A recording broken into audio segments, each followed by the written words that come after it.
You'd think in suburban California, people would know better than to mess with a child's education. But then came HOA Karen. It was a regular Tuesday morning when I found my 9-year-old sobbing on the porch, holding the torn remains of his math workbook.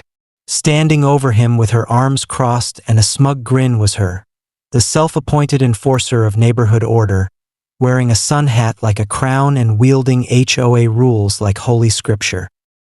What she didn't know, I'm not just a mom. I'm the principal of the local elementary school. And I don't play games when it comes to kids, especially not my own. I warned him, she snapped, not even looking at me. No chalk on the sidewalk. No books left outside. This is a respectable neighborhood. I looked at the pieces of paper strewn across the driveway like confetti after a war. My son's handwriting, his doodles, his science notes destroyed. And she was proud of it. He's a child, I said slowly, trying to keep my voice steady. And those were his school books. Karen, sorry, HOA Chairwoman Karen Gwynn, because she always introduced herself with the title, didn't flinch. Children need to follow the rules too. If they don't learn now, they'll grow up thinking they can get away with anything. That was rich, coming from someone who just vandalized a fourth grader's property in broad daylight. I knelt down, gathered the pages, and handed them gently to my son. Then I stood up, stared her in the eye and said, "You just destroyed school property, Karen, on camera." She blinked. "Excuse me?" I pointed at the doorbell camera, blinking red. "And for the record," I continued, pulling out my ID badge from my purse, "this boy goes to my school." She paled, but I wasn't done. "I hope you like meetings, Karen, because tomorrow morning you're coming to mine." The next morning she showed up, not at my office, at the school gate. Wearing a blazer over her workout gear like some kind of power move, she marched into the front office, ignoring the check-in sign like it didn't apply to her, which, to be fair, is how she treated most rules. My secretary buzzed me. There's a woman here who says she's here to straighten you out." I sighed. Of course she is. I opened my door just as Karen stormed in, waving a printed copy of our HOA bylaws in my face like it was the Constitution. "I've reviewed our charter," she began, "and technically, children drawing on common space with chalk violates." "This isn't an HOA meeting," I interrupted. "This is an elementary school. You vandalized school property, scared a child, and now you're trespassing. You don't get to talk. Not yet." She opened her mouth, but I raised a finger. "Sit." She did, shockingly, for once. I slid a paper across the desk, a formal incident report. Below it, a copy of the footage. High definition, her face clear as day, her hand tearing my son's workbook in two. "I called the school district," I said calmly. "They've seen this. So has our legal advisor." Karen stared. Her fingers twitched. Then she smiled, the fakest, flattest smile I've ever seen. "Oh, come on," she said sweetly. "We don't have to make this a thing. Why don't we just forget it happened? I mean, kids forget things all the time, right?" I leaned forward. "My son didn't forget, and neither will I." Then came the knock at the door. My secretary again, but her face looked nervous. "There's someone else here to see you," she whispered. "From Channel 9 News." Karen froze. "Channel what?" I didn't answer her. I stood up, straightened my blazer, and walked past her to the door. Out in the lobby stood a local news crew. A reporter in a navy suit with perfect hair, a cameraman already rolling, and a mic with KXLA9 printed on the side. Standing awkwardly beside them was my neighbor, Mr. Jenkins, the one who always walked his dog past our house at exactly 7:30 a.m. "I sent them the footage," he whispered apologetically. "Sorry, I just couldn't let her get away with it. My grandkids go to your school." The reporter stepped forward.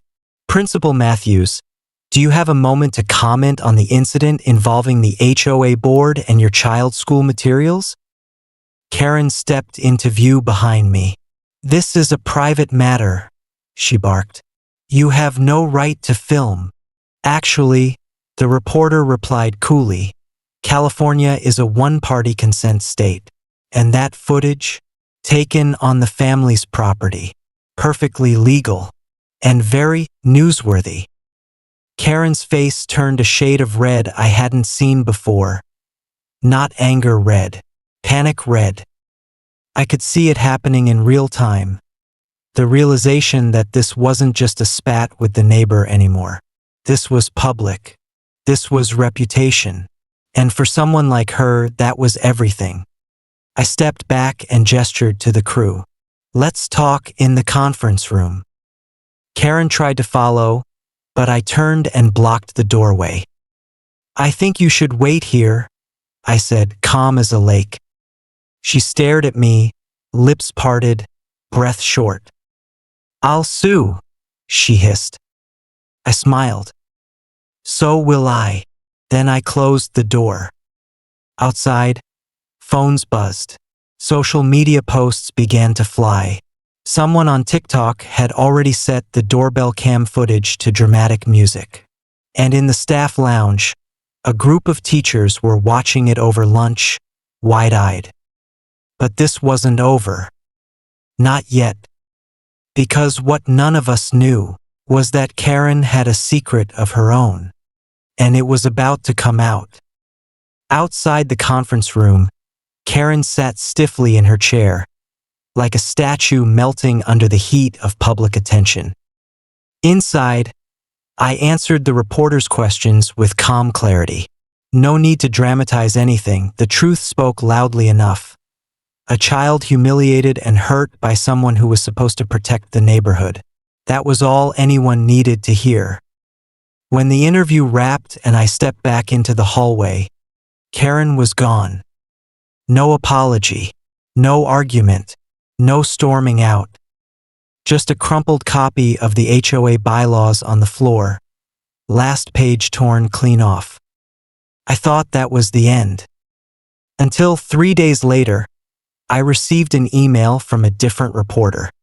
Subject: "You need to see this." Attached was an old, grainy video from an education conference 6 years ago. In the frame, standing on stage with shorter hair but unmistakable eyes, Karen. "Hi, I'm Karen Gwynn, former assistant superintendent of the Lakeside District. My passion is student accountability and zero-tolerance enforcement." I froze. She wasn't just a nosy neighbor. She used to run a school district. And apparently, she had been quietly dismissed after an unresolved disciplinary controversy. This wasn't the first time she crossed a line, but maybe it would be the last. I sent the clip to the school district's legal team. They reopened her old case. A week later, I saw a for sale sign outside Karen's house. Nugoodbis. No warnings. Just gone. But the damage she did, that didn't vanish so easily. That night, I sat beside my son while he worked in a brand new notebook. I had labeled the front, "My voice matters." "Will she come back?" he asked quietly. I squeezed his hand.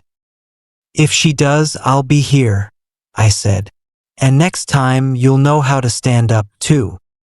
A month later, Channel 9 aired a special, From Principal to Parent, a stand against HOA abuse. The story went viral, not because it was dramatic, but because it was real. Because people were tired of being bullied in silence. Karen never came back. But in that small school, every time a child picked up a pencil, they knew one thing: There is power in speaking up.